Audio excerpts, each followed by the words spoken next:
ചേച്ചിയെ ഒന്നിങ്ങ് വന്നേ, ദേ ഒരു വാഴക്കൊലയുണ്ട്. കച്ചവടം തീരെ ഇല്ല. ഇഷ്ടം പോലെ കിടക്കുക. വേറെ എവിടെയെങ്കിലും കൊണ്ടുപോകൂ. ബാമോളെ, വേറെ എവിടെയെങ്കിലും നോക്കാം. ഇങ്ങ് വാ. മിഠായി വേണം. വാഴക്കൊല വിൽക്കാണ്ട് എങ്ങനെയാ പൊന്നെ നമ്മൾ മിഠായി വാങ്ങിക്കുന്നത്?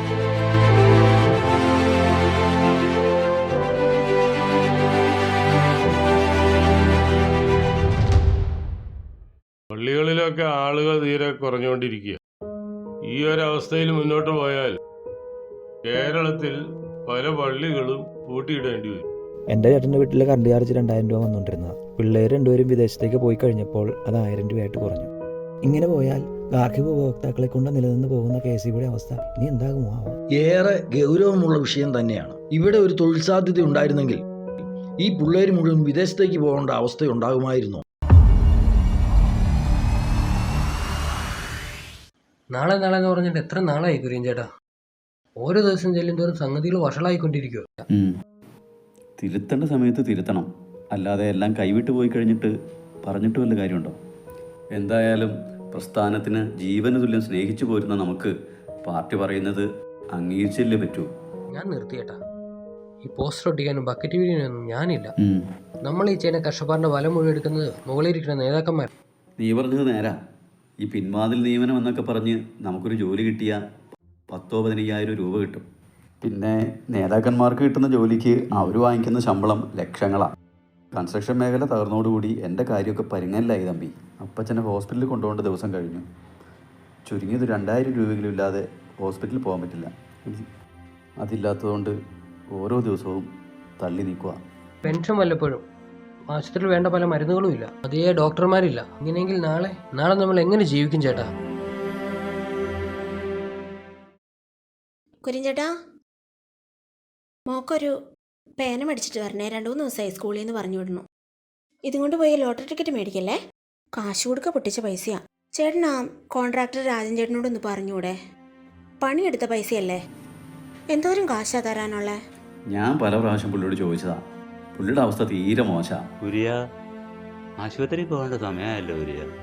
ഡേറ്റൊക്കെ കഴിഞ്ഞു പോയല്ലോ. 2 ദിവസത്തിനുള്ളിൽ പോകാം അപ്പച്ച. കുറച്ച് പൈസ കിട്ടാനുണ്ട്. അത് കിട്ടിയതിന് ശേഷം നമുക്ക് പോകാം. മോളെ ആലീസേ, എന്താ അപ്പച്ച? ഇത്തിരി കട്ടൻ വെള്ളം എടുത്ത്. അത് ചായപ്പൊടി തീർന്നിരിക്കും അപ്പച്ച. ഞാൻ തെക്കേലെ മോളി ചേച്ചിയോടൊന്ന് ചോദിച്ചു നോക്കട്ടെ. ഞാൻ ഇപ്പൊ തന്നെ പോയിട്ട് വരാം.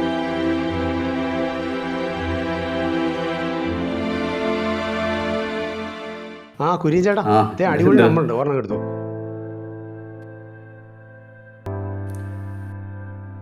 ഇപ്പം ടിക്കറ്റ് എടുക്കാൻ പറ്റിയ ഒരു അവസ്ഥയിലല്ലടാ. നിൻ്റെ തന്നെ ഒരു 10,000 കണക്കിന് രൂപ ടിക്കറ്റ് എടുത്തിട്ട് ഒന്നിനും ഇതുവരെ പ്രൈസൊന്നും അടിച്ചിട്ടില്ല.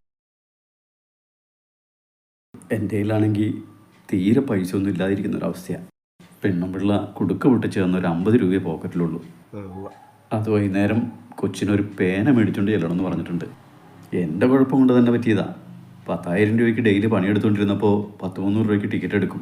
ബാക്കി കാശിന് കള്ളും കുടിക്കും, ഓട്ടോയും വിളിച്ച് നടക്കും. ഒന്നും നീക്കിയൊരുപ്പുണ്ടാക്കിയില്ല. മിക്ക ആൾക്കാരുടെ അവസ്ഥ ഇത് തന്നെയാ. ആരെയും പൈസയില്ല. 10-300 ടിക്കറ്റ് സുഖമായിട്ട് വിറ്റോണ്ടിരുന്ന ഇപ്പൊ ഒരു 30 എണ്ണം പോലും വിൽക്കാനില്ല. അടിയാണേലും വളരെ കുറവാ. അടി ഉണ്ടായാലും ആൾക്കാരെ കാശുണ്ടാവുള്ളൂ, എന്നാലും ടിക്കറ്റ് എടുക്കുള്ളൂ. എത്ര നാൾ ഇതുകൊണ്ട് ഇങ്ങനെ പോകുമെന്ന് എനിക്കറിയില്ല. കൺസ്ട്രക്ഷൻ മേഖലയാണെങ്കിൽ മുഴുവൻ തകർന്നു.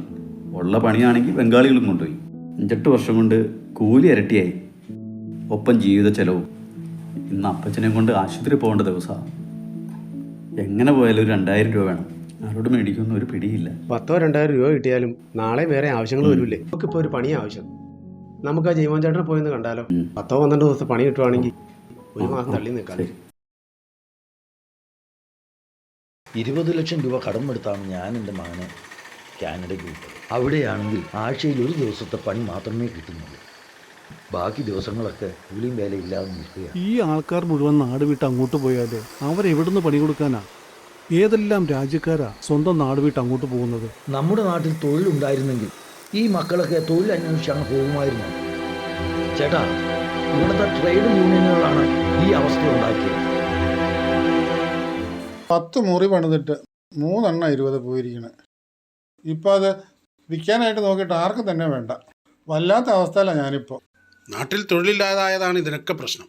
ഓരോ പ്രവർത്തനത്തിനും അനുകൂലവും വിപരീതവുമായിട്ടുള്ള പ്രതിപ്രവർത്തനവും ഉണ്ടാവും. നമ്മൾ വെള്ളുകുടുത്തി പിടിച്ചിട്ടില്ലേ കൃഷ്ണേട്ടാ? ചേട്ടോ, എന്താടാ? ഞാനൊന്ന് കാണാൻ വേണ്ടി വന്നതായിരുന്നു. ഇപ്പം എല്ലാ ദിവസവും 3-4 പേര് വെച്ചാണ് സഹായം ചോദിച്ചു വരുന്നത്. ഇപ്പോഴത്തെ അവസ്ഥ അങ്ങനെ ആയിപ്പോയി. എന്നെ ചെയ്യാൻ പറ്റും? ടിക്കറ്റ് തീർന്നില്ലേടാ? എവിടെ തരാനേട്ടാ, ആളുകളുടെ കാശ് വേണ്ടേ? പകുതി ആർക്കും പണിയില്ല, ഒന്നുമില്ല, പിന്നെ എന്നാ ചെയ്യണേ? നമ്മുടെ നാട്ടിൽ ഇനി ഒന്നും നടക്കുകയില്ല. ഉള്ള യുവജനങ്ങളെല്ലാം ഇവിടുന്ന് വിദേശത്തേക്ക് ചേക്കേറുക. നാട്ടിലുള്ളവർക്കാണെങ്കിൽ പണിയില്ല. പിന്നെ ഇവിടുത്തെ കടകളിലും ഒക്കെ എങ്ങനെ ചിലവുണ്ടാവും? എങ്ങനെ ഇവിടുത്തെ ആളുകൾ ജീവിക്കും? ചേട്ടൻ പറഞ്ഞത് ശരിയാ. നമ്മുടെ നാട്ടിൽ ചെറുപ്പക്കാരും ഇപ്പോൾ ഇവിടെ ഇല്ലല്ലോ.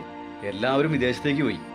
അവരുടെ ഉണ്ടെങ്കിലല്ലേ നമ്മുടെ നാട്ടിൽ മാർക്കറ്റിലൊരു ഉണർവൊക്കെ ഉണ്ടാവുള്ളൂ. മുട്ടുസൂചി പോലെ സകല സാധനങ്ങളും അന്യ സംസ്ഥാനത്തു നിന്നുണ്ട്. നമ്മുടെ ഇവിടെ എന്തെങ്കിലും ഉണ്ടോ?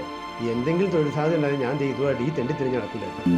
പണ്ട് തമിഴ്നാട്ടിൽ നിന്ന് ആൾക്കാർ ഇവിടെ വന്ന ഇഷ്ടംപോലെ പണിയെടുത്തുകൊണ്ടിരുന്നത്. പണി ഉണ്ടായിരുന്നു താനും വന്ന്. ഇന്നിപ്പോൾ ഇവിടെ ഒരു സാധ്യതയില്ല. ഇവിടുത്തെ ചെറുപ്പക്കാർക്ക് പോലും പണിയില്ലാത്ത അവസ്ഥയായി. പിന്നെ തമിഴ്നാട്ടുകാർ ഇവിടെ നിൽക്കുമോ? അവരെല്ലാം സ്ഥലം വിട്ടു. നമ്മുടെ ഇവിടുത്തെ ചെറുപ്പക്കാർ അന്യ സംസ്ഥാനങ്ങളിലും അന്യ രാജ്യങ്ങളിലും പോയി പണിയെടുക്കേണ്ട ഒരു അവസ്ഥയാണ് ഇപ്പോൾ വന്നിരിക്കുന്നത്. അവരൊക്കെ യൂറോപ്യൻ രാജ്യങ്ങളിലേക്ക് പോയാൽ തിരിച്ചു വരൂ പോലുമില്ല. എല്ലാം അവിടെ തന്നെ സെറ്റിലാകുകയാണ്. ഇതൊരു വല്ലാത്ത അവസ്ഥയിലേക്കാണ് കേരളം പോകുന്നത്. പണിയെടുക്കാനുള്ള മനസ്സുണ്ടെങ്കിൽ ഇന്നും നമ്മുടെ നാട്ടിൽ തൊഴിലുണ്ട്. എന്തോരം അന്യസംസ്ഥാന തൊഴിലാളികളാ, ബംഗാളികളാ ഇവിടെ വന്ന് പണിയെടുത്തിട്ട് പോകുന്നത്.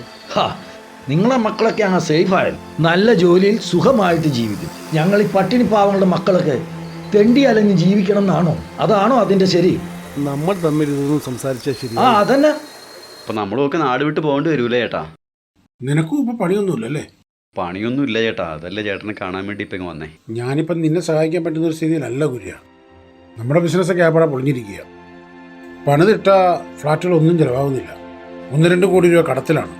കൺസ്ട്രക്ഷൻ മേഖല മൊത്തം തകർന്നിരിക്കുക. പിന്നെ എങ്ങനെ നിങ്ങളെ സഹായിക്കാൻ പറ്റും? നമ്മുടെ സമ്പദ്ഘടനകൾ നിലനിൽക്കുന്നത് ഈ നിർമ്മാണ മേഖല കൊണ്ടാണ്. അത് നിന്നുപോയി കഴിഞ്ഞാൽ ഇവിടെ തൊഴിൽ സാധ്യത ഇല്ലാണ്ടാവും. അതാണിപ്പോൾ സംഭവിച്ചുകൊണ്ടിരിക്കുന്നത്. നിർമ്മാണ മേഖല തകർന്നു എന്ന് പറഞ്ഞാൽ കേരളത്തിൻ്റെ സമ്പദ് വ്യവസ്ഥ പടുകുഴിയിലേക്ക് വീണു എന്നുള്ളതാണ് സത്യം. ഇവിടുത്തെ പെട്ടി ഓട്ടോറിക്ഷക്കാരൻ മുതൽ കൂലിവേലക്കാരന്മാർ വരെ ജീവിച്ചു പോകുന്നത് നിർമ്മാണ മേഖലയിൽ നിന്നുള്ള പണം കൊണ്ടാണ്. അതോ 80% വിദേശ മലയാളികൾ അയക്കുന്ന പണം. അല്ലേ ഏട്ടാ, വിദേശത്ത് മലയാളികൾ ഇപ്പോഴും പണിയെടുക്കുന്നുണ്ടല്ലോ. ഇനി അങ്ങനെ ഒരു അവസ്ഥ വരേണ്ട കാര്യമുണ്ടോ? അത് നീ കാര്യങ്ങളെക്കുറിച്ച് വ്യക്തമായിട്ട് മനസ്സിലാക്കാഞ്ഞിട്ടാടാ. നമ്മുടെ ചുറ്റുപാടൊന്ന് നോക്കി. ഏകദേശം 90% പേർക്ക് വീടുകളായി. ഇനിയിപ്പോൾ പുതിയ വീട് പണിയേണ്ട ആവശ്യകത വളരെ കുറച്ച് പേർക്കേ ഉള്ളൂ. പഴയ തലമുറ എന്ന് വെച്ചാൽ ഒരു വീട്ടിൽ 4-5 മക്കളുണ്ടായിരുന്നു. അവർക്കൊക്കെ താമസിക്കാനുള്ള വീടും ആവശ്യമായിരുന്നു. ആ സ്ഥിതി മാറി. ഇന്ന് ആ 5 മക്കൾ എന്നുള്ളതിന് പകരം 2 മക്കളായി. ആ സ്ഥിതിയിലേക്കാവുമ്പോൾ ഇവിടുത്തെ നിർമ്മാണ പ്രവർത്തനങ്ങൾ മന്ദഗതിയിലേക്കാവും. ശരിയാട്ടാ, മിക്ക സ്ഥലങ്ങളിലും എല്ലാവർക്കും തന്നെ വീടുകളായിട്ടുണ്ട്. ചേട്ടാ തന്നെ എല്ലാവരും കൂടി കൂടിയിരിക്കണേ. ഇപ്പോഴത്തെ അവസ്ഥയിലേ ഇന്നത്തെ സാമ്പത്തിക പ്രതിസന്ധിയെ കുറിച്ച് ചർച്ച ചെയ്തുകൊണ്ടിരിക്കുകയാണ്. ഞാൻ ചേട്ടനെ ഒന്ന് കാണാൻ വേണ്ടി വന്നു. എന്താടാ? തുണിക്കടയൊക്കെ നിന്ന് പോയാലും ചേട്ടൻ അറിഞ്ഞായിരുന്നില്ലേ?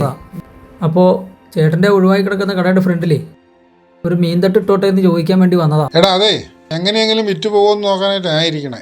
അപ്പം അതിനിടയിൽ മീൻ കച്ചവടമായിട്ട് വന്നിരുന്ന ആരെങ്കിലും മേടിക്കുമോ? ഇപ്പോഴത്തെ അവസ്ഥയിൽ ഞങ്ങൾക്ക് എവിടെയെങ്കിലും ഒരു തട്ടിട്ടേ പറ്റുള്ളൂ. ഇപ്പോൾ ഞങ്ങൾ കടം കയറി മുടിഞ്ഞു നിൽക്കുക ചേട്ടാ. അത് വലിയ വിഷയമാകും. അതുകൊണ്ടാണ്. ഏറ്റവും അധികം ജീവിതച്ചെലവുള്ള സംസ്ഥാനമാണ് കേരളം. ഇവിടെ ജീവിക്കണമെങ്കിൽ നല്ല വരുമാനം വേണം. ഇപ്പം തൊഴിലില്ലാതെ ആയിട്ടുള്ളവരും ജീവിതച്ചെലവിന് വേണ്ടി പണത്തിന് വേണ്ടി കഷ്ടപ്പെടുന്നത് ഇവരെ പോലുള്ളവരും കൂടിക്കൊണ്ടിരിക്കുക. അങ്ങനെ ഒരു പ്രതിസന്ധിയിൽ കേരളം എത്തിക്കഴിഞ്ഞു. അതിന്റെ രക്തസാക്ഷിയാണ് ഞാൻ. ചേട്ടൻ മാത്രമല്ല, ഞങ്ങൾ ഓരോരുത്തരും ആ ഘട്ടത്തിലേക്ക് എത്തിക്കഴിഞ്ഞു. വിദേശത്തേക്ക് കയറി പോകുന്ന എത്ര പേരുടെ വീടാണെന്നറിയാമോ രാജീവേ ഇവിടെ വിൽക്കാണ്ടിരിക്കുന്നത്? വീടും പറമ്പും ഒന്നും ആർക്കും വേണ്ടാണ്ടായി. റിയൽ എസ്റ്റേറ്റ് മേഖല തകർന്നു തരിപ്പണമായി. ചേട്ടാ, എൻ്റെ കട എന്ത് നല്ല രീതിയിൽ പൊയ്ക്കൊണ്ടിരുന്നെന്ന് അറിയാമല്ലോ. ഇപ്പോൾ കേരളത്തിലൊന്നും യുവാക്കളും കുട്ടികളും ഒന്നും ഇല്ല. എല്ലാവരും വിദേശ രാജ്യങ്ങളിലേക്ക് പഠിക്കാനും ജോലിക്കുമൊക്കെ ആയിട്ട് പോവാണ്. അങ്ങനെ കച്ചവടം ഇല്ലാതെ കട പൂട്ടിപ്പോയി. ശരിയാ ചേട്ടാ, ഞങ്ങൾ ആകെ പ്രതിസന്ധിയിലാണ്. കടം, വീട്ടു ചെലവ് എല്ലാം കൂടെ വരുമ്പോൾ തലയ്ക്ക് ഭ്രാന്ത് പിടിക്കും. അതുകൊണ്ട് ഒരു മീൻ തട്ടിട്ട് എങ്ങനെയെങ്കിലും ഒന്ന്. നിങ്ങളുടെയൊക്കെ കാര്യം പോലെ തന്നെയാണ് എൻ്റെയും കാര്യം. എൻ്റെ കൺസ്ട്രക്ഷൻ മേഖലയെല്ലാം നിർത്തിക്കഴിഞ്ഞു. ഏകദേശം 150 പേർക്ക് തൊഴിൽ കൊടുത്തുകൊണ്ടിരുന്ന ഇപ്പോൾ ആർക്കും തൊഴിലില്ലാണ്ടായി. അതിനകത്ത് എല്ലാവരും പട്ടിണിയിലാണ്. ചുരുക്കം ചിലർ മക്കൾക്കോ ഭാര്യയ്ക്കോ ഭർത്താവിനോ വല്ല ജോലിയുള്ളവർ കഴിഞ്ഞു കൂടുന്നുണ്ടാവും. അല്ലാത്തവരെല്ലാം പട്ടിണിയിലായി. ഗതികേട് പിടിച്ചൊരു കാലം. എടാ അതെ, അവന്റെ ആ ജോലിയുടെ കാര്യം വലിയ പ്രതിസന്ധിയിലായിരിക്കുകയാണ്. സ്കൂളുകളൊക്കെ കുട്ടികളില്ലാതെ 30% പൂട്ടിക്കെട്ടുന്ന അവസ്ഥയിലാണ്. എല്ലാ സ്കൂളിലും ഡിവിഷൻ ഫോള് സംഭവിച്ചുകൊണ്ടിരിക്കുക. അപ്പം അതുകൊണ്ട് ജോലി വലിയ പ്രശ്നം തന്നെയാണ്. ഇനി അവനെ എവിടെ ആക്കി എന്ത് ജോലി കിട്ടാനാണ്? അവർ പറയണ കാര്യമൊന്നുമില്ല. വിദേശത്തേക്ക് പിള്ളേർ പോകുമ്പോൾ പണത്തിന്റെ വരവ് കൂടിക്കൊണ്ടിരിക്കും. അത് പറഞ്ഞിട്ട് കാര്യമില്ല. സാധാരണക്കാരൻ്റെ കയ്യിൽ കാശുണ്ടായെങ്കിലേ ഖജനാവിൽ കാശുണ്ടാകും. അതിന് പണി വേണ്ടേ? എന്തെങ്കിലും ഒരു പണി കിട്ടുമെന്നറിയാൻ ഞാൻ ചേട്ടനെ കാണാൻ വന്നത്. ഇതിപ്പോൾ നമ്മുടെ ഇവിടെ ബംഗാളിൽ നിന്നും മറ്റുള്ള സംസ്ഥാനങ്ങളിൽ നിന്നും വന്ന് ജോലി ചെയ്തിരുന്ന അവസ്ഥ മാറി. അപ്പോൾ അതുപോലെ തന്നെ അതർ സ്റ്റേറ്റിലേക്ക് നമ്മുടെ ആൾക്കാർ പോകേണ്ട ഒരു അവസ്ഥ എത്തിയിരിക്കുകയാണ്. നമ്മുടെ നാട്ടിലേക്ക് വരുന്ന മുട്ടയാണെങ്കിലും പച്ചക്കറി ആണെങ്കിലും ഒക്കെ വിറ്റ് കിട്ടുന്ന വലിയൊരു ശതമാനം പൈസ മറ്റു സംസ്ഥാനങ്ങളിലേക്കാണ് പോകുന്നത്. ഇപ്പോൾ ക്രൂഡ് ഓയിലിൻ്റെ കാര്യം എടുത്തു കഴിഞ്ഞാലും അതുപോലെ തന്നെയാണ്. ഇവിടെ വിറ്റ് കിട്ടുന്ന പെട്രോളിൻ്റെയും ഡീസലിൻ്റെയും ഒക്കെ വലിയൊരു ശതമാനം പൈസ ഡോളറായിട്ട് വിദേശങ്ങളിലേക്ക് തന്നെ തിരിച്ചു പോവുകയാണ്. അങ്ങനെ പോകുന്ന പൈസ തിരിച്ച് നമ്മുടെ കേരളത്തിൽ വന്നാൽ മാത്രമേ നമ്മുടെ സമ്പദ്ഘടന ശരിയാകൂ. അത് വന്നുകൊണ്ടിരുന്നത് കൺസ്ട്രക്ഷൻ മേഖലയിൽ നിന്നുള്ള വരുമാനം കൊണ്ടാണ്. അത് പാടെ നിലച്ചു. എനിക്കറിയില്ല ഇത് എവിടെ ചെന്ന് നിൽക്കുമെന്ന്. കടവും കടത്തിന്റെ കൂടുക. നമ്മുടെ നാട്ടിലെ വ്യവസായികളെ ഓടിച്ചവരാണ് ഇതിന് ഉത്തരവാദി. ഇല്ലെങ്കിൽ പിള്ളേർക്ക് ഇവിടെ തന്നെ ജോലി ചെയ്ത് ജീവിക്കാമായിരുന്നു. അതിനുള്ള സാധ്യത ഇവിടെ എല്ലാവരും കൂടി യൂണിയൻ കളിച്ച് നശിപ്പിച്ചു. ഇതുവരെ വിദേശ മലയാളികളുടേതായിട്ട് കോടിക്കണക്കിന് രൂപ നമ്മുടെ രാജ്യത്തേക്ക് വന്നത്. ഇനി അവരുടെ പൈസ അയക്കുന്നത് വീട്ടുകാർക്ക് വീട്ടിൽ ചെയ്യാനുള്ളത് മാത്രമായിരിക്കും. അവരുടെ പൈസ ഇനി അവർ അതാത് രാജ്യങ്ങളിൽ ചെലവഴിക്കും. ആപൽക്കരമായിട്ടുള്ള ഒരു പ്രതിസന്ധിയാണിത്. യുവാക്കൾ 10,000 രൂപ അവരുടെ ആവശ്യങ്ങൾക്കായി വിപണിയിൽ ചിലവാക്കുമ്പോൾ ഈ ഷുഗറും പ്രഷറും പിടിച്ച് വയസ്സായിരിക്കുന്ന ആളുകൾ എന്ത് ചെലവഴിക്കാനാ? കച്ചവട മേഖലയിലും കാർഷിക മേഖലകളിലും വ്യവസായ മേഖലയിലും എല്ലാം വളരെ രൂക്ഷമായിട്ടുള്ള പ്രത്യാഘാതങ്ങളുണ്ടാവും. മദ്യവും പെട്രോളും ലോട്ടറിയും ഒക്കെ വാങ്ങാൻ ശേഷി കുറയുന്ന ഒരു സമൂഹം സർക്കാരിനെയും സാമ്പത്തിക പ്രശ്നം, വ്യവസായമോ IT മേഖലയോ സമ്പുഷ്ടമല്ലാതായിരിക്കുന്ന ഒരു നാടിൻ്റെ സാമ്പത്തികമായ ഒരു വലിയ ദുരന്തമാണ് നമ്മൾ കാണാനിരിക്കുന്നത്.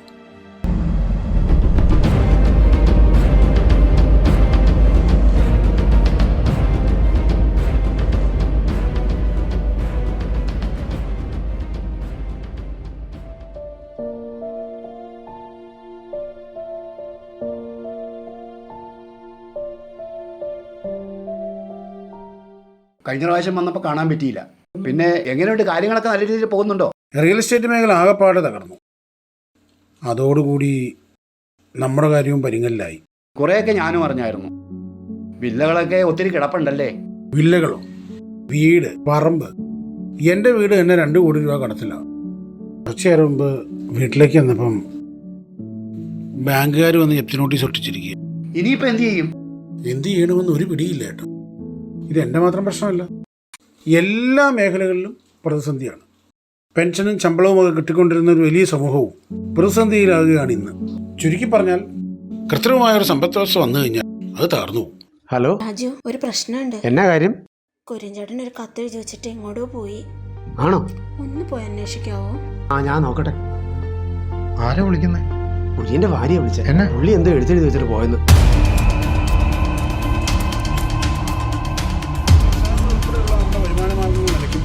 നമ്മുടെ നാട് പ്രതിസന്ധിയിലാവും. അതാണ് അവസ്ഥ. ഉണ്ടായിരുന്നോ ചേട്ടാ? കുര്യനിപ്പോ അവിടെ കടയിൽ അവിടെ നിൽപ്പുണ്ടായിരുന്നല്ലോ. എന്നാ കാര്യം? പുള്ളിയെ എഴുത്തെഴുതി വെച്ചിട്ട് വീട്ടിൽ നിന്ന് പോയത്. ആരുടെ കാര്യമായി പറയണേ? നമ്മുടെ ജോസഫിയണില്ലേ, ജോസഫിയന്റെ മകൻ കുര്യൻ. അവൻ ഈ കൺസ്ട്രക്ഷൻ മേഖലയിൽ ജോലി ചെയ്തുകൊണ്ടിരിക്കുകയായിരുന്നു. ഇപ്പൊ കൺസ്ട്രക്ഷൻ മേഖല തകർന്നാണ് അവന് ജോലിയൊന്നുമില്ല. കുറച്ചു മുമ്പ് എൻ്റെ അടുത്ത് വന്നായിരുന്നു, ഒരു സഹായം ചോദിച്ചു. നമ്മളും ഈ അവസ്ഥയിലല്ലേ. ഇതൊക്കെ കേട്ടിട്ട് ആകെ ഒരു വല്ലായ്മ തോന്നുന്നു. കാര്യം ഇപ്പൊ ഇത് കുറച്ചുപേരെ ബാധിച്ചിട്ടുള്ളെങ്കിലും ഭാവിയിൽ ഇത് രൂക്ഷമായി എല്ലാവരെയും ബാധിക്കും. കടമെടുത്തൊന്നും ആർക്കും ജീവിതം മുമ്പോട്ട് കൊണ്ടുപോകാൻ പറ്റില്ല കേട്ടോ. വ്യവസായങ്ങളില്ലാത്ത നാട്ടിൽ ജീവിക്കാനായി ആളുകൾ നന്നേ പാടുപെടും. നീ ഒരു കാര്യം ചെയ്യും, നീ ആ വഴിക്ക് പോകും, ഞാൻ ഇവിടെ ശരി, ഞാൻ ഈ വഴി പോവാം.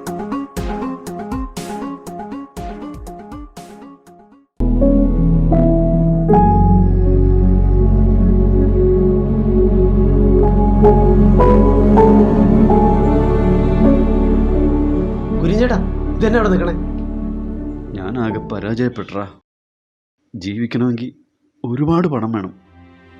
എൻ്റെ കയ്യിൽ അതില്ലടാ, പണമില്ല. ഞാനാകെ പരാജയപ്പെട്ടറാ.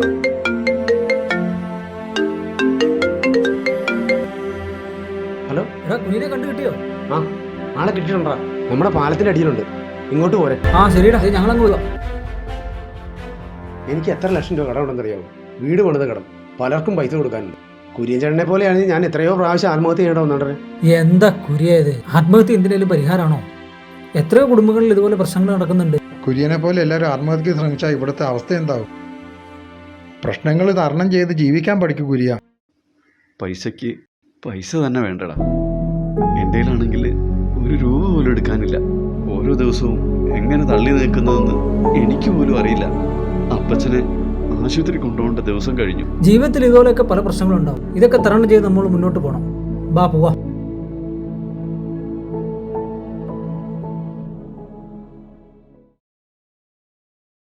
എന്നാ നിങ്ങൾ പൊക്കോ. ഞങ്ങൾ അങ്ങനെ പോകാൻ ഉദ്ദേശിച്ചിട്ടില്ല. ഞങ്ങൾ പുള്ളിക്കാരെ ഒന്ന് കണ്ട് സംസാരിച്ചിട്ടേ പോകണുള്ളൂ. ഒന്നേ കുര്യ, നീ എവിടെയായിരുന്നു കുര്യ? അവളെന്തിയപ്പച്ച? ആലീസിനെ കൊണ്ട് ആശുപത്രി പോയേക്കുവാ. എന്തു പറ്റിയപ്പച്ച? അവൾക്ക് പെട്ടെന്നൊരു തലകർക്കം ഉണ്ടായി. തെക്കേതിരെ മോളിയാ കൊണ്ടുപോയേക്കണം. ജോസഫ് ചേട്ടാ, എന്താ സംഭവിച്ചേ? കുര്യൻ കുര്യ, എന്താ കുര്യ ഇത്? എന്ത് പ്രശ്നം ഉണ്ടെങ്കിലും എന്നോട് പറഞ്ഞാൽ പോരെ. പണിയൊന്നുമില്ല ചേട്ടാ, പണിയൊന്നും ഇല്ലാതായിട്ട് കുറേ ദിവസങ്ങളായി. ഞാൻ ഇന്നലെയാണ് അമേരിക്കയിൽ നിന്നും ഇവിടെ എത്തിയത്. ഇവിടെ വന്നപ്പോഴാണ് ഇവിടുത്തെ സാമ്പത്തിക സ്ഥിതി ഇത്രയും രൂക്ഷമാണെന്ന് അറിഞ്ഞത്. എനിക്ക് ജോലിയിൽ നിന്ന് റിട്ടയർമെന്റ് ആയിരുന്ന സമയത്ത് ഒരു 50 ലക്ഷം രൂപയും പിന്നീട് പെൻഷൻ ഇനത്തിൽ എനിക്കൊരു 50 ലക്ഷം രൂപയും കിട്ടി. ഇപ്പോൾ എൻ്റെ കയ്യിൽ കോടിക്കണക്കിന് രൂപയുണ്ട്. എൻ്റെ മക്കള് അങ്ങ് അമേരിക്കയിൽ കോടികൾ ഉണ്ടാക്കുന്നുണ്ട്. പിന്നെ എനിക്കെന്തിനായി കാശ്? ഇത്രയും പൈസയൊന്നും എനിക്ക് ആവശ്യമില്ല. അതുകൊണ്ട് ഈ പണം ഞാൻ ഇവിടുത്തെ സാധാരണക്കാർക്കും പാവപ്പെട്ടവർക്കും മരുന്നും മറ്റു കാര്യങ്ങൾക്കും വേണ്ടി കൊടുക്കുവാൻ തീരുമാനിച്ചു. പിന്നെ കുര്യനടക്കം പണിയില്ലാതെ നടക്കുന്ന ഒരുപാട് ആളുകളുണ്ടല്ലോ ഇവിടെ. തൽക്കാലം ഞാനൊരു 20,000 രൂപ കുര്യൻ്റെ കയ്യിലോട്ട് തരും. ചേട്ടാ, അത് എന്തിനാ കുര്യ മടിക്കണേ? ഈ പൈസ നിങ്ങളുടെ തന്നെയാ. നിങ്ങൾ ലോട്ടറി എടുത്തും മദ്യപിച്ചും പെട്രോൾ അടിച്ചും കളയണ കാശ്. ഈ പൈസ നിങ്ങൾക്ക് അർഹതപ്പെട്ടതാണ്. ഇത്രയും സമയമായിട്ടും വീട്ടിൽ പോയില്ലേ? ബാങ്കിൽ നിന്ന് നോട്ടീസ് വന്ന കാര്യം ഞാൻ പറഞ്ഞിരുന്നില്ലേ? എന്തെങ്കിലും ഒരു മാർഗം എനിക്ക് കണ്ടുപിടിക്കണം. കടം ആകെ എത്ര വരും? പലിശ ഉൾപ്പെടെ ഒരു 2-3 കോടി രൂപയെങ്കിലും വരും. വിഷമിക്കണ്ട, ആ പൈസ ഞാനങ്ങ് അടച്ചോളാം. ചേട്ടാ, അത് വേണം കേട്ടോ. നിന്റെ അച്ഛൻ ഒരു കാലത്ത് എനിക്ക് ഒരുപാട് സഹായങ്ങളൊക്കെ ചെയ്തിട്ടുണ്ട്. അതൊന്നും ജീവിതകാലത്ത് മറക്കാൻ എനിക്ക് പറ്റില്ല. ഇതൊക്കെ ഒരു കടപ്പാടായിട്ട് കൂട്ടിയാൽ മതി. എന്താടാ, നിനക്ക് മാത്രം എന്താ ഇത്ര വിഷയം? എനിക്ക് മാത്രമല്ല ചേട്ടാ, പിന്നെ തലയ്ക്ക് മൂളയുള്ളവരാരും ഇനി നിങ്ങൾ പറയാനായിട്ട് ജീവിക്കില്ല. പണ്ട് ഞാനൊക്കെ രാഷ്ട്രീയത്തിൽ വന്ന സമയത്ത് എത്ര നേതാക്കന്മാർ ഇവിടെ ഒന്ന് പ്രസംഗിച്ചാ ഇവിടെ സാമ്പത്തിക സമത്വം വരുമെന്ന്. നീ ഇത്ര തിരക്കൂട്ടേണ്ട കാര്യമില്ല. എല്ലാത്തിനും അതിൻ്റെതായ ഒരു സമയം വരും തമ്പി. ഇത് പറഞ്ഞവരെല്ലാം അധികാരത്തിന്റെ രുചി അറിഞ്ഞ് കോടീശ്വരന്മാരായി. പാവപ്പെട്ട ഞങ്ങളെ ചേട്ടാ, ഞങ്ങളിപ്പോഴും റേഷൻ അരിക്കഞ്ഞ് കുടിച്ച് ജീവിക്കുക. ഇതാണ് കേട്ടോ സാമ്പത്തിക സമത്വം. നിന്നോടൊക്കെ എത്രയോ പ്രാവശ്യം ഞാൻ പറഞ്ഞിട്ടുണ്ട് ഈ ബൂർഷ്വാ ചാനലുകളും പത്രങ്ങളും ഒന്നും കാണരുതെന്ന്. ചേട്ടനൊക്കെ പറയണ കേട്ട് നമ്മുടെ പത്രം നമ്മുടെ ചാനലില്ലാതെ മറ്റൊന്നും ഞാൻ കണ്ടിരുന്നില്ല. അതുകൊണ്ട് പല സത്യങ്ങളും എനിക്ക് തിരിച്ചറിയാനും സാധിച്ചില്ല. ഈയിടയ്ക്കാണ് എനിക്കൊരു സ്മാർട്ട് ഫോൺ കിട്ടിയത്. ഇത് കിട്ടിയതിന് ശേഷമാണ് ഞാൻ എന്തുമാത്രം അന്ധനായിരുന്നു എന്ന് എനിക്ക് മനസ്സിലായത്. എന്താടാ, നിന്നെ മറ്റു പാർട്ടിക്കാർ വല്ല ഒരു ചാക്കിട്ടോ? ഒരു പാർട്ടിക്കാരെ എനിക്കിപ്പോൾ വിശ്വാസമില്ല കേട്ടോ. അധികാരത്തിലിരിക്കണവരും സാധാരണക്കാരുമായിട്ട് ഇപ്പോൾ വലിയൊരു അന്തരമാണ്. 2 പേര് പെൻഷൻ പറ്റുന്ന ഒരു വീട്ടിലേക്ക് 1-1.5 ലക്ഷം രൂപയൊക്കെ പെൻഷൻ കൊടുക്കാൻ വേണ്ടി എത്ര സാധാരണക്കാരാ ലോട്ടറി എടുത്തും മദ്യപിച്ചും നശിക്കുന്നത്. തമ്പി, അനാവശ്യം പറയരുത്. ഈ സർക്കാർ ചെയ്ത ജനക്ഷേമകരമായ കാര്യങ്ങളൊന്നും നീ അറിയുന്നില്ലേ? ഇതൊക്കെയാണോ നീ പഠിച്ചു വെച്ചിരിക്കുന്നത്? ഈ കാര്യങ്ങൾ കുറച്ചുനാൾ ഞാനും പ്രചരിപ്പിച്ച് നടന്നതാ ചേട്ടാ. 1500 രൂപ പെൻഷൻ കിട്ടുമ്പോൾ ഒരു നേരത്തെ ആഹാരമെങ്കിലും വയറ് നിറച്ച് കഴിക്കാമല്ലോ എന്ന് ഓർത്തിരിക്കുന്ന ആൾക്കാരെ ഞാൻ പലയിടത്തും കാണാറുണ്ട് കേട്ടാ. മക്കൾക്ക് വേണ്ടി ജീവിച്ച് അവരുടെ സമ്പാദ്യം മുഴുവൻ തീർത്ത് ജീവിക്കുന്ന അവർക്ക് വേണ്ടി എന്തെങ്കിലും ചെയ്യണ്ട ചേട്ടാ. മതി, നിർത്തിക്കോ. കൂടുതൽ സംസാരിക്കണ്ട. നിന്നെ പോലെ ലക്ഷങ്ങൾ ചിന്തിച്ചു തുടങ്ങിയാലേ സംഭവിക്കാനുള്ള സംഭവിക്കും. പൊയ്ക്കോ.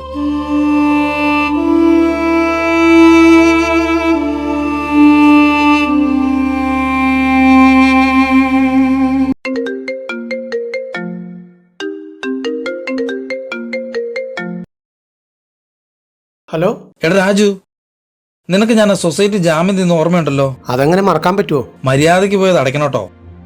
എനിക്ക് 5 ലക്ഷം രൂപയുടെ ചിട്ടി അടിച്ചിട്ട് അത് എടുക്കാൻ പറ്റാതെ ഇരിക്കുക.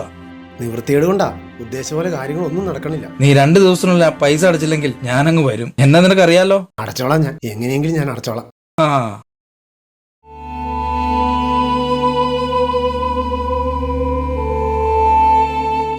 കുര്യൻചേട്ടൻ, ജോസഫേട്ടൻ, ചന്ദ്രൻചേട്ടൻ, ഇവർ 3 ആയിരുന്നു എനിക്ക് കൂട്ട്. നമ്മുടെ പത്രം, നമ്മുടെ ചാനൽ, ഇതിനപ്പുറത്തേക്ക് വേറെ ലോകമില്ലായിരുന്നു ചേട്ടാ എനിക്ക്. ഇതിലപ്പുറം വേറെ ചില സത്യങ്ങൾ കൂടി ഉണ്ടെന്ന് തിരിച്ചറിയാൻ വളരെ വൈകിപ്പോയി അല്ലേ തമ്പി? നേതാക്കന്മാരുടെ വാക്ക് കേട്ട് എത്ര സാശ്രയ കോളേജിൽ സമരത്തിന് പോയതാ, എത്ര പോലീസുകാർ അടിമേടിച്ചതാ. അതിനുശേഷം അറിഞ്ഞത് അവരുടെ മക്കളൊക്കെ അവിടെ പഠിച്ചിറങ്ങിയതാണ്. നിങ്ങളും നിങ്ങളുടെ കുറേ പാർട്ടിക്കാരും കുറേ ആൾക്കാരുമായിട്ട് ഒരു ബന്ധം മാത്രമേ നിങ്ങൾക്ക് ഉണ്ടായിരുന്നു. പുറലോകമായിട്ട് യാതൊരു ബന്ധവും നിങ്ങൾ ഇല്ലാണ്ട് വന്നുപോയി. അതാണ് സത്യങ്ങൾ അറിയാൻ വൈകിപ്പോയത്. ഈ ഇടയ്ക്കായിട്ട് എനിക്കൊരു സ്മാർട്ട് ഫോൺ കിട്ടിയത്. ഇത് കിട്ടിക്കഴിഞ്ഞപ്പോഴാണ് എനിക്ക് മനസ്സിലായത് നമ്മൾ കണ്ടതൊന്നുമല്ല യാഥാർത്ഥ്യങ്ങളെന്ന്. സത്യങ്ങൾ എല്ലാ കാലത്തും മൂടി വയ്ക്കാൻ കഴിയില്ല. എല്ലാ കാലത്തും എല്ലാവരെയും പറ്റിച്ച് ജീവിക്കാനും കഴിയും. നേതാക്കന്മാരെ പറഞ്ഞിട്ട് കാര്യമില്ല ഏട്ടാ. അവർ രാഷ്ട്രീയം വെറും കച്ചവടമാക്കി മാറ്റി വരാം. അന്ന് ആർക്കൊക്കെ വേണ്ടി സമരത്തിലിറങ്ങി ലാത്തി ചാർജ് മേടിച്ചു.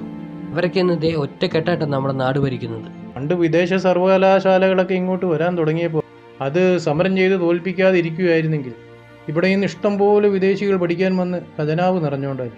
ബിസിനസ്, വ്യവസായം, മറ്റെല്ലാ രീതിയിലുള്ള ധനപുരോഗതികളും ഇവിടെ ഉണ്ടായോണ്ടായി. അത് നേരാണ്.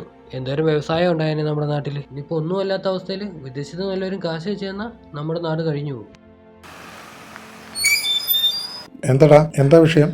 ഞാൻ ആ പെരുമയുടെ സമയത്ത് സൂചന ഞാൻ നിർത്തി ഒരു ലോൺ എടുത്തായിരുന്നു. ആ ലോൺ ആ കുടിശ്ശിയായി കിടക്കും. അവനൊരു ചിട്ടി പിടിച്ചിട്ട് ആ പൈസ എടുക്കാൻ അവന് പറ്റണില്ല. എത്ര അടയ്ക്കാനുള്ളത്? ഒരു 2 ലക്ഷം രൂപ വരൂടാ. നമ്മൾ സാധാരണക്കാരുടെ എല്ലാവരുടെയും ഗതി ഇത് തന്നെയാണ്. പലർക്കും അറിയാൻ മേലാത്ത കാര്യം ഇത് തന്നെയാടാ. വയറ് നിറച്ച് ഭക്ഷണം കഴിച്ചിരിക്കണവന് വിശപ്പിന്റെ വില അറിയാൻ പാടില്ലല്ലോ. എൻ്റെ ഇപ്പോഴത്തെ അവസ്ഥ വെച്ച് ഒരു 2000 രൂപ ചോദിച്ചാൽ പോലും ആരും തരികയില്ല. പിന്നെയാണ് 2 ലക്ഷം. എടാ, ഞാനൊരു മാർഗം കണ്ടിട്ടുണ്ട്. എന്നാ ശരി, പിന്നെ കാണാം. പിന്നെ എന്താ ഇതിനൊരു പരിഹാരം? ഖജനാവിലെ പണം ഒരു വിഭാഗം ആളുകൾ അനർഹമായി സ്വന്തമാക്കി വച്ചിരിക്കുന്നു. സാധാരണക്കാരായ ജനങ്ങൾ പ്രതിമാസം 10,000-15,000 രൂപ മാത്രം സമ്പാദിക്കുമ്പോൾ സംഘടിത ട്രേഡ് യൂണിയനുകളുടെ പിൻബലത്താൽ ഒരു വിഭാഗം ആളുകൾ 1 ലക്ഷം രൂപയേക്കാൾ മേളിൽ ഒരു വീട്ടിലേക്ക് തന്നെയായിട്ട് കൊണ്ടുപോകും. ഖജനാവ് ചോരുന്നു. സാമ്പത്തിക മാന്ദ്യത്തിന് ഇതും ഒരു കാരണം. തീർച്ചയായും മദ്യം വിറ്റും ലോട്ടറി വിറ്റും സാധാരണക്കാരായ ജനങ്ങളെ ചൂഷണം ചെയ്തുണ്ടാക്കുന്ന സമ്പദ് വ്യവസ്ഥ നിലനിൽക്കില്ല. അത് ശരിയാവില്ലണം. നമ്മൾ ഒത്തിരി തരികിട പരിപാടിയൊക്കെ ചെയ്തിട്ടുണ്ട്. പക്ഷേ ഇതങ്ങോട്ട് ഉൾക്കൊള്ളാൻ പറ്റുന്നില്ല. പിന്നെ ഞാൻ നോക്കിയിട്ട് വേറെ മാർഗം ഒന്നും കാണുന്നില്ലടാ. ആ സുഗതം വന്ന് വീട്ടിൽ വല്ല ബഹളം ഉണ്ടാക്കി കഴിഞ്ഞാൽ പിന്നെ അത് അതിലും വലിയ പ്രശ്നമാവും. ഞാനൊരു കാര്യം ചെയ്യാം. ഈ ഒരു ഒറ്റ പ്രാവശ്യം ഞാൻ നിൻ്റെ കൂടെ നിൽക്കാം. ഞാൻ വൈകിട്ട് കല്യാണത്തിന് പോയിട്ട് വന്നിട്ട് നിൻ്റെ വീട്ടിലോട്ട് വന്നേക്കാം. ശരിയടാ. വൺ ഇന്ത്യ വൺ പെൻഷൻകാർ പറയുന്നത് പോലെ ഇവർക്ക് അധികമായി കൊടുക്കുന്ന ഈ പണം സാധാരണക്കാരായ 60 വയസ്സ് കഴിഞ്ഞ് എല്ലാവർക്കും 10,000 രൂപ വെച്ച് കൊടുത്തിരുന്നെങ്കിൽ നമ്മുടെ വ്യാപാര സ്ഥാപനങ്ങളിലും കച്ചവട സ്ഥാപനങ്ങളിലേക്കും ആശുപത്രികളിലേക്കും ഈ പണമെല്ലാം ഒഴുകിയെത്തി നമ്മുടെ സമ്പദ് വ്യവസ്ഥ മെച്ചപ്പെട്ടു. അതുവഴി സാധാരണക്കാരുടെ ജീവിതവും വളരെ സമ്പൽ സമൃദ്ധമായേനെ. എന്തുമാത്രം ചെറുകിട കച്ചവട സ്ഥാപനങ്ങൾക്ക് അതുവഴി അവസരങ്ങൾ കിട്ടുമായിരുന്നു. സാധാരണക്കാരുടെ കയ്യിലെ പൈസയാണ് ഒരു നാടിന്റെ സമ്പദ് വ്യവസ്ഥയുടെ അടിസ്ഥാനമെന്ന് മനസ്സിലാക്കാതെ ഖജനാവ് ചോർത്തിയ ഇവിടുത്തെ രാഷ്ട്രീയക്കാർ നാളെ ശമ്പളവും പെൻഷനും കൊടുക്കാനില്ലാത്തൊരു കാലത്തിന് മുമ്പിൽ പകച്ചു നിൽക്കും. ഇതാരെ അസ്വസ്ഥമാക്കുന്ന കാര്യമാണത്. നമ്മുടെ നാടിന് ഇനി ഇതിനേ കഴിയും. ഇനിയെന്നല്ല, ഇപ്പൊ തന്നെ അത് യാഥാർത്ഥ്യമായി കഴിഞ്ഞു. ഓക്കെ, എന്നാ ശരി.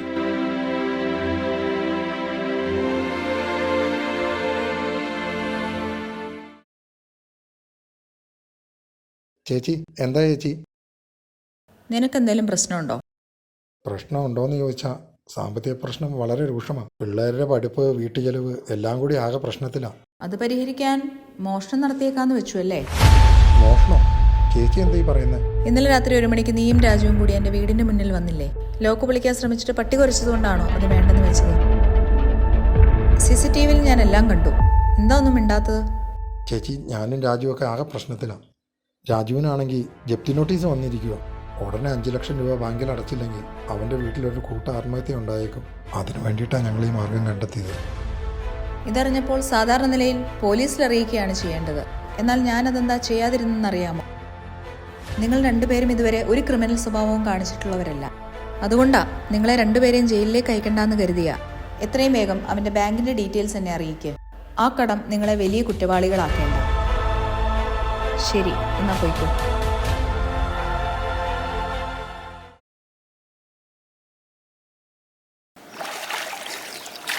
ഇത് കേട്ടപ്പോൾ ഞാനാകെ കൂളായിപ്പോയി. ശരിക്കും പറഞ്ഞാണ്ടല്ലോ, ഇപ്പം നമ്മൾ ഇവിടെ ഇരിക്കേണ്ടവരല്ല. പുള്ളിക്കാരത്തിയുടെ നല്ല മനസ്സ് കാരണം.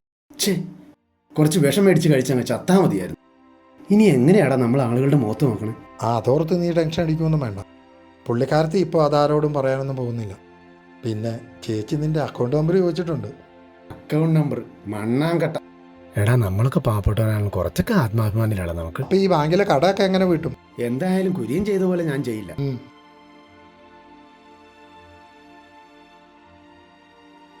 ഹലോ, തങ്കരാജാണ്.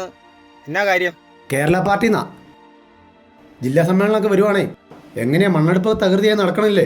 ഇത്തിരി പൈസ വേണമായിരുന്നല്ലോ. പാർട്ടി എത്രയാണെന്ന് അറിയാവോ? ആവശ്യത്തിലേറെ കൊടുത്തു കഴിഞ്ഞു നമ്മള്. 1 രൂപ വേണമായിരുന്നല്ലോ. ഒന്നിത്തിരി കൂടുതലാണ് കേട്ടോ. പലരും വന്ന് ചോദിക്കണല്ലേ, എല്ലാവർക്കും കൊടുക്കണ്ടേ നമ്മള്? ഒരു 25 ആണെങ്കിൽ നമുക്ക് കൈകാര്യം ചെയ്യാം. 25 നിന്റെ കൈ വെച്ചാൽ മതി. ഇവിടെ ആൾക്കാരൊക്കെ ഭയങ്കര പ്രശ്നമായി നിൽക്കുക. അവരെയൊക്കെ ഞാൻ പറഞ്ഞു നിർത്തിയേക്കുവാ. ആ എന്തെങ്കിലും ആവട്ടെ, നമുക്ക് നോക്കാം. വൈകിട്ട് അങ്ങോട്ട് ഇറങ്ങ്. അങ്ങനെ വഴിക്കുവാ. വൈകിട്ട് ഞാൻ വന്നേക്കാം. ശരിയെന്നാ. നീ കൊള്ളാലോടാ. എടാ, ഇത് മനസ്സെന്ന് വെച്ചിട്ടൊന്നുമല്ല. സത്യസന്ധമായിട്ട് പോയാൽ നമ്മൾ എങ്ങനെ നമ്മുടെ കടങ്ങൾ വീട്ടും? നാട് ഓടുമ്പോൾ നടുവേ ഓടണമെന്ന അനുഭവം നമ്മളെ പഠിപ്പിക്കുമല്ലടാ. സമൂഹത്തെ നല്ല രീതിയിൽ ഉയർത്തിക്കൊണ്ട് വരേണ്ട രാഷ്ട്രീയക്കാർ ധനമോഹികളും സ്വജനപക്ഷപാതികളും ആയതുകൊണ്ടാണ് നമ്മൾ ഇന്നീ അവസ്ഥയിലായത്.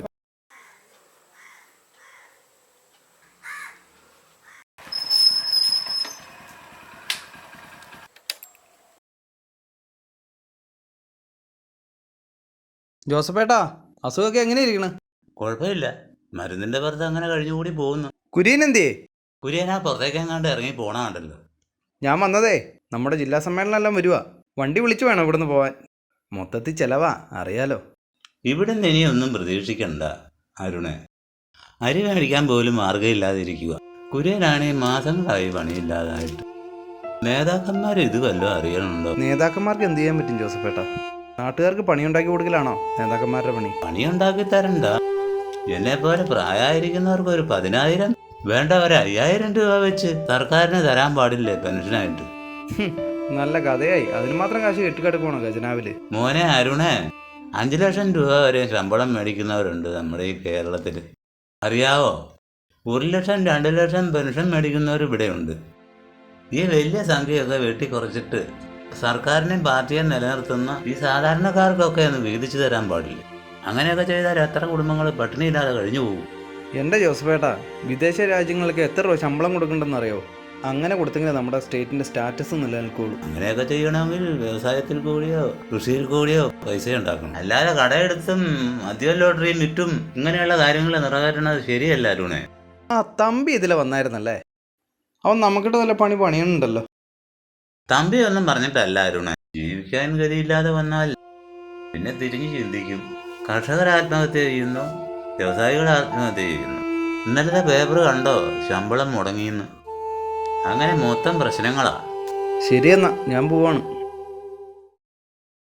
നീ ഇലക്ഷൻ വരുമ്പോൾ വോട്ടും ചോദിച്ചോണ്ട് ഇങ്ങ വരണ്ട. ഞങ്ങളും കുറെ നികുതി അടച്ചിട്ടുള്ളവരെ. ഈ അമിതമായ ശമ്പളവും പെൻഷനും വെട്ടിക്കുറച്ചിട്ട് ഞങ്ങൾക്കും കുറേയൊക്കെ വീതിച്ചതാ. എന്നിട്ട് വോട്ട് ചെയ്യുക.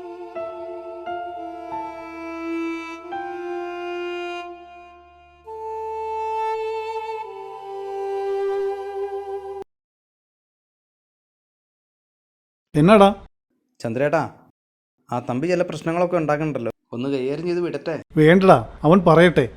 നമുക്കൊക്കെ പറയാൻ കഴിയാത്ത കാര്യമല്ലേ അവൻ പറയുന്നത്. ജനങ്ങളുമായി ഇടപഴകുന്നത് നമ്മളാണ്. അവരുടെ ആശയങ്ങളും പ്രശ്നങ്ങളും അവഗണിച്ചുകൊണ്ട് മുന്നോട്ട് പോകാൻ നമുക്കാവില്ല. സത്യസന്ധമായ ഒരു രാഷ്ട്രീയമല്ലേ നമ്മളൊക്കെ ആഗ്രഹിക്കുന്നത്. അത് ശരിയാ. ഇന്ന് നമ്മൾ തമ്പിയെ ഒതുക്കിയാൽ നാളെ 100 കണക്കിന് തമ്പിമാർ ചോദ്യങ്ങളായിട്ട് മുന്നോട്ട് വരും. അതിനു മുമ്പ് തിരുത്തേണ്ടവർ തിരുത്തട്ടെ.